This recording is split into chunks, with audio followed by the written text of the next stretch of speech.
Donc, on nous donne un système, hop, avec un pendule, hop, qui est tenu par des ressorts, hop. Chacun de ces ressorts est après accroché à un rail, hop. Le pendule forme un angle phi avec la verticale, et on va essayer d'étudier comment cet objet va bouger. Qu'est-ce qui peut se passer? On va avoir le pendule qui va osciller de haut en bas, les ressorts vont monter en haut et en bas en suivant la variation de hauteur de notre bille. Et puis on va essayer de se demander où sont les énergies dans ce système-là. La question qu'on vous demande dans cet exercice, c'est de dire déterminer les positions d'équilibre et leur stabilité. Bon, magnifique, on nous a quasiment tout donné. On sait qu'ici on a un coefficient K, un autre coefficient K ici, que ceci c'est une longueur grand L sur 2 qu'on nous donne, et puis on nous dit aussi que voilà, un point d'origine, et puis une longueur L pour le pendule. C'est toutes les informations qu'on nous donne, et puis on nous pose là-dedans, première énergie que vous voyez, même première énergie qu'avant, le poids. Ah non, ça c'est pas une énergie, le poids c'est l'énergie potentielle, hop. Je vais l'écrire à côté, ça va être plus joli. Voilà. Donc la première, l'énergie potentielle, et on dit que c'est mg. Alors maintenant c'est la différence de hauteur. Donc ce qu'on veut, c'est se dire, sur ce système, à un moment la bille, excusez-moi, qui est de masse m, elle va être à une certaine hauteur, à un moment, et puis à un autre après. Hop. Ça c'est des positions différentes, hop, que pourrait prendre la balle. Puis vous allez essayer de vous demander, ok, comment est-ce que j'analyse cette variation de hauteur? Hop. Déjà, la première partie, ça va être de définir quel est le point 0. En gros, le point à énergie la plus basse pour notre objet. Donc, c'est vraiment le point quand phi vaut 0, le pendule est vraiment totalement vertical, la masse est la plus basse possible. Donc ça va être notre référentiel de base. Et puis maintenant, ce qui va varier, ce qu'on veut, c'est cette petite différence-là. C'est-à-dire celle qui se situe, hop, ici, ou qui se situe encore ici. Comment vous faites? Vous avez une idée? Projeter, c'est une très bonne idée, on peut tenter de projeter. Toi, tu cherches, voilà, là. Hop, ceci, qui est une longueur h, on va dire. Mais, projeter. Vous savez une chose, c'est que cette longueur L, si vous la projetez sur cet axe, un axe vertical ici, vous allez avoir L cos phi qui vous donnera cette longueur-là. Mais ce que vous voulez, vous, c'est pas cette longueur-là. Vous voulez la longueur qui est ici. Donc ça va être le total moins celle-ci. Alors, ce que je vais faire pour représenter le total moins celle-ci, c'est de dire, voici le facteur L, et puis le total d'un cosinus, c'est quoi? La valeur absolue maximale que vous prenez un cosinus, c'est 1. Hop, donc ça va être le facteur longueur, moins, cette fois-ci, le cosinus de phi.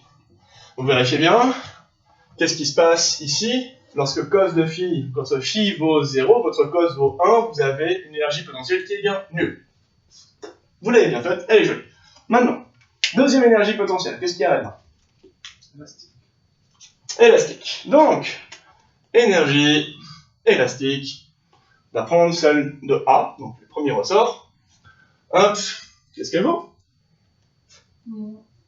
Oui, il y a deux énergies élastiques. Un demi de K. Parfait. Il y a une demi de K. Et puis là, maintenant, il faut vous demander un peu, le X, c'est pas un X, on n'a pas défini de X ici, il faut le faire un peu autrement. Comment vous le faites? Si ici, vous avez cette longueur-là que vous cherchez, qui est le cosinus, à l'horizontale, par rapport à phi, ça va être quelle valeur? Sinus. Donc ça va être assez facile. Hop, donc j'ai... et là, ça va être L sinus de phi. Ça va être la première. J'en ai une deuxième. Hop. B. Ouais. Le K.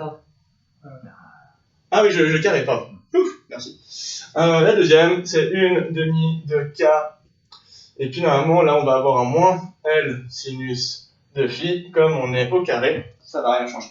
Mais on a bien dénombré toutes les énergies.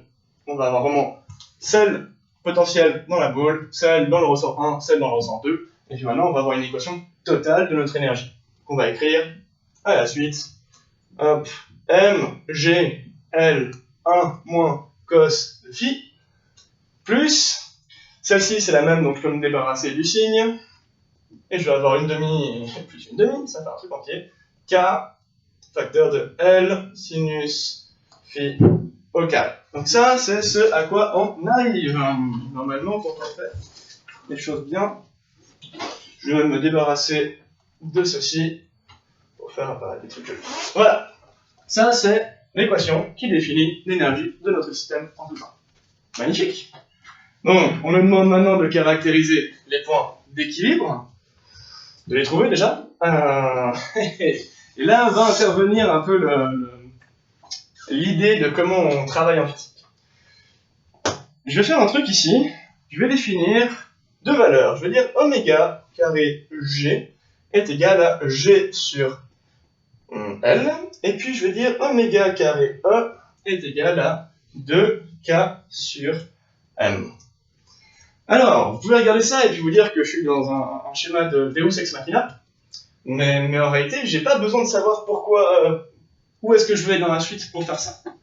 Ici, quand je vais changer les termes là-dedans, ça va faire apparaître effectivement mes pulsations, mais il y a une raison naturelle. C'est pas que je sais que ça va être difficile de dériver ça, c'est que je sais que ça va faire apparaître ce que je veux. Je vous ai dit avant que dans la plupart des systèmes physiques, on avait de l'énergie, on avait des symétries, et puis aussi des cycles. Si on a un objet qui va effectivement avoir un cycle, lorsqu'on a un cycle, des oscillations, des périodes, ce genre de choses, c'est tout à fait normal d'avoir des pulsations. Ici, les deux pulsations que je viens d'écrire, en fait, sont celle qui est liée au pendule, celle-ci, où vous voyez un peu une pulsation standard, elle est en K sur M, vous avez deux ressorts, et vous avez qui s'applique sur une seule masse, donc vous allez avoir 2K divisé par M une fois. Donc ça, c'est vos deux pulsations, vous allez réécrire un petit peu ça. La raison pour laquelle je mets des pulsations, c'est que, je vous ai dit aussi avant, quand il y a des cycles, il y a aussi des symétries. Et je peux regarder cet objet-là en me disant, il va y avoir des points d'équilibre, ça c'est sûr et certain. Les points d'équilibre, j'en vois déjà deux absolument naturellement. Je vois qu'il y en a un qui est tout en bas, parce que les forces vont être réparties équitablement de chaque côté, puis je sais que j'en ai une qui va être aussi tout en haut. Donc je sais déjà que je vais chercher ça. Mais mon petit truc de physicien, il me dit, il y a forcément, par là, une autre position d'équilibre. Je sais qu'elle va exister, parce que quand j'ai deux pulsations, il y a des effets de synchronisation, et c'est là où je sais que, dans certains cas, ça va faire apparaître ces pulsations qui vont nous donner un endroit d'équilibre.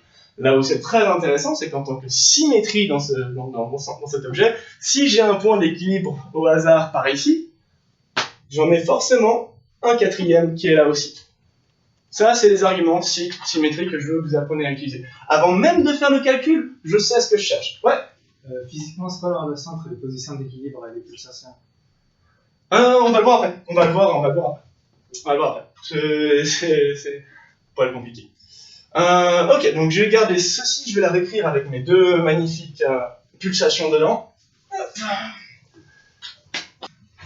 Quand je rajoute ça dans mon équation, ça va vous donner m L carré facteur de oméga carré G 1 moins cos de phi. Hop, ça je peux la fermer aussi. Plus une demi de oméga carré E sinus carré de phi. J'ai juste réécrit l'énergie qu'on avait avant, mais en incluant les pulsations pour faire sortir. C'est pour ça que dans cette partie-là, qui représente réellement le pendule, vous allez avoir le oméga carré G, qui est la pulsation du pendule. Dans cette partie-là, qui est vraiment le ressort, vous allez avoir le oméga carré E, qui est la pulsation dans le ressort. Voilà, excusez-moi. Alors, maintenant, la dérivée, comme je disais, dE sur d phi, ml carré, Non, phi, non, ça non. J'ai des oméga g carré plus oméga E carré cos de phi. Voilà, je suis vraiment désolé. C'était ça qui fait. Donc voilà, là j'ai ma dérivée correcte, effectivement, avec les deux oméga. Oméga fois bâtiment. Alors, on a dit qu'on voulait avoir les positions d'équilibre et qu'on allait pouvoir caractériser ça par cette première dérivée qui est égale à 0. Hop. Ah, magnifique. Quelles sont les conditions pour que cette dérivée soit égale à 0? Ça égale à 0. Soit ça égale à ça, soit ça égale à ça. Ça va être des maths. On est bien, on est bien, on est bien. Donc la première, c'est celle-ci. On dit que sinus de phi est égal à 0. C'est la première condition. Et la deuxième, hop. La deuxième, c'est cos de phi qui est égal à quoi? Non, oméga G. Moins oméga G carré sur oméga L carré. Moins oméga g carré sur oméga e. Oméga E? Ah oui. Oui, oui, parce qu'après je vais avoir besoin de faire disparaître l'oméga e qui est... Ouais, ouais. Carré. Voilà. Donc ça, c'est nos deux conditions. Bravo les gars, premier regard comme ça. Alors, ça, elle nous dit quoi? Égale à 0. Voilà. Phi 0, donc phi 0 c'est la position d'équilibre. Hein. Il vaut soit 0, soit pi. Nickel. Voici vos deux positions d'équilibre. Et puis celle-ci, vous allez avoir plus ou moins arc cos de moins oméga carré g sur oméga carré e. Voici vos 4 positions. 1, 2, plus. Voilà. Magnifique, magnifique. Dernière chose qu'on nous demande de faire, c'est quoi? Voir si c'est stable. Voir si c'est stable ou c'est pas stable. Parfait. Alors, on va changer de couleur. On va faire notre dérivée suivante. Sans se planter cette fois-ci, s'il vous plaît. Hop. Alors. Quand je dérive une deuxième fois, hop, par rapport, hop, carré sur des phi carré, hop, j'obtiens un m l carré cos de phi oméga g carré plus oméga e carré cos de phi, hop, moins oméga carré e sinus carré de phi. Voilà. Ça, c'est votre dérivée. Maintenant, vous connaissez la technique. Vous remplacez les phi par ces valeurs-là et ces valeurs-là. Vous allez obtenir des valeurs qui sont soit positives ou négatives, qui vous indiqueront si les positions d'équilibre sont stables ou instables.